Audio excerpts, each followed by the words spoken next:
제목 근저당의 늪, 부동산 중개, 사고를 파헤치는 사설탐정 등장인물, 강민준 40대, 전직 변호사 출신, 사설탐정 오세정 30대, 매수, 의뢰인 최대표 공인중개사, 열쇠, 부동산의 대표 또 김실장, 열쇠 부동산 중개보조원 일화.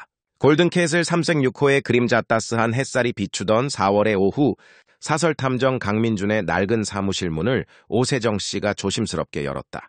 그녀의 손에는 깨알 같은 글씨로 빼곡한 등기부등본 복사본이 쥐어져 있었다. 탐정님, 저희가 골든캣을 306호를 샀는데 전세보증금을 못 돌려받게 생겼어요. 분명 계약할 땐 문제가 없다고 했거든요. 오세정 씨. 부부는 서울 외곽의 아파트형 빌라 골든캣을 306호를 5억 원에 매수했다. 306호에는 3억 원의 전세 세입자가 있었고 매매가에서 이 보증금을 제외한 2억 원만 매도인에게 지급하는 조건이었다. 핵심은 등기부등본에 설정된 2억 4천만 원짜리 근저당권이었다. 최 대표는 저희에게 이렇게 말했어요. 걱정 마세요. 이건 주인장이 사업하느라 형식적으로 걸어둔 거라 실제 빚은 5천만 원 남짓입니다. 장음 치르는 날 바로 말소할 겁니다. 그 말에 안심한 오 씨 부부는 계약을 진행했다. 하지만 장음날 매도인은 근저당 채무 2억 원은 그대로 남겨두고 잠적했다. 설상가상으로 매매 후 2달 뒤 은행에서 해당 빌라 전체에 대한 경매가 진행되었고 선순위 근저당권자 은행가 채권을 모두 회수하자 오 씨 부부의 전세 세입자가 받을 수 있는 보증금은 0원이 되었다. 세입자는 법적으로 오 씨 부부에게 보증금을 요구했다. 저희가 3억 원짜리 집을 샀는데 2억 원의 빚을 떠안게 된 거예요. 공인중개사 말만 믿은 저희 잘못인가요? 오 씨의 목소리는 떨렸다. 2화.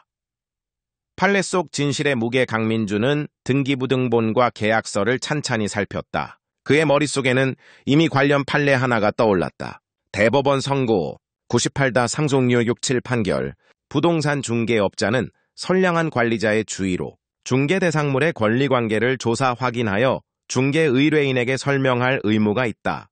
오세정 씨, 공인중개사의 말은 법정에서 가벼운 변명거리가 될 수 없습니다. 특히 근저당권의 경우 단순히 매도인의 말만 전달한 것은 중개인의 의무를 다하지 않은 것으로 봅니다. 강민준은 공인중개사를 찾아갔다. 열쇠 부동산 사무실은 여전히 북적였고 최 대표는 여유로운 미소를 짓고 있었다. 강 탐정님, 그 골든캣을 306호 말입니까? 저도 안타깝죠. 하지만 부동산이라는 게 시세 변동도 있고 전 매도인이 5천만 원만 실제 빚이다라고 하니 그대로 전했을 뿐입니다.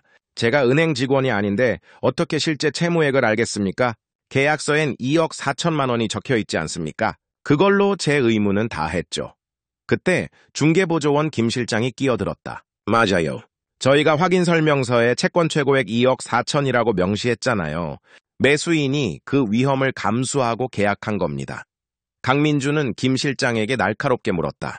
김 실장님, 306호 계약 당시 혹시 매도인에게 은행 대출 잔액 확인 서류를 요구하거나 매도인과 함께 은행에 방문해서 실제 빚을 확인했습니까? 김 실장은 순간 당황하며 말을 더듬었다. 그건 강민준은 피식 웃었다. 필요 없었죠. 하지만 법은 필요하다고 말합니다. 특히 채권 최고액과 달리 실제 빚이 적다는 매도인의 말을 의뢰인에게 전달할 때는 그 말에 대한 확실한 입증 자료를 확인했어야 합니다. 그렇지 않으면 그 말을 믿고 계약한 의뢰인의 손해에 대해 중개사도 공동 책임을 져야 합니다. 그게 바로 선량한 관리자로서의 주의 의무입니다. 3화.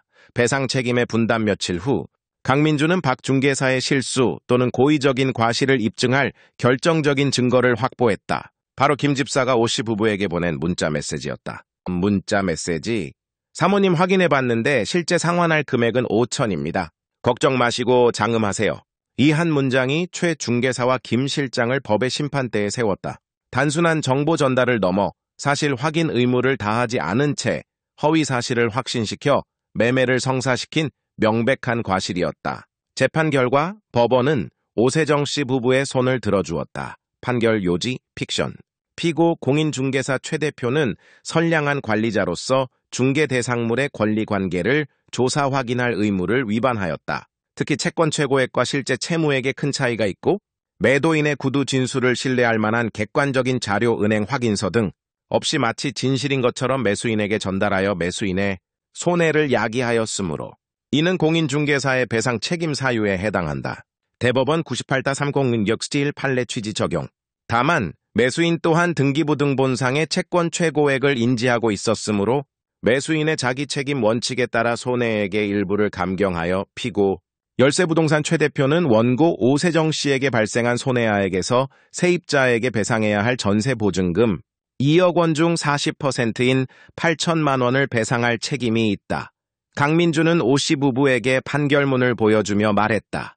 판례는 중개색에 맹목적인 신뢰를 요구하지 않지만 선량한 관리자로서의 최소한의 노력은 요구합니다. 8천만 원은 전액은 아니지만 중개사의 과실을 입증하고 책임을 물은 중요한 결과입니다.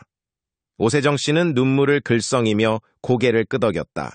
그녀의 손에 쥐어졌던 등기부등본의 그림자는 이제 법의 심판을 통해 희미하게나마 걷히고 있었다. 강민준은 씁쓸하게 생각했다. 부동산 중개는 복덕방이 아니라 전문 영역이며 그 전문가에게는 항상 확인이라는 무거운 책임이 따른다는 것을. 제목 근저당의 늪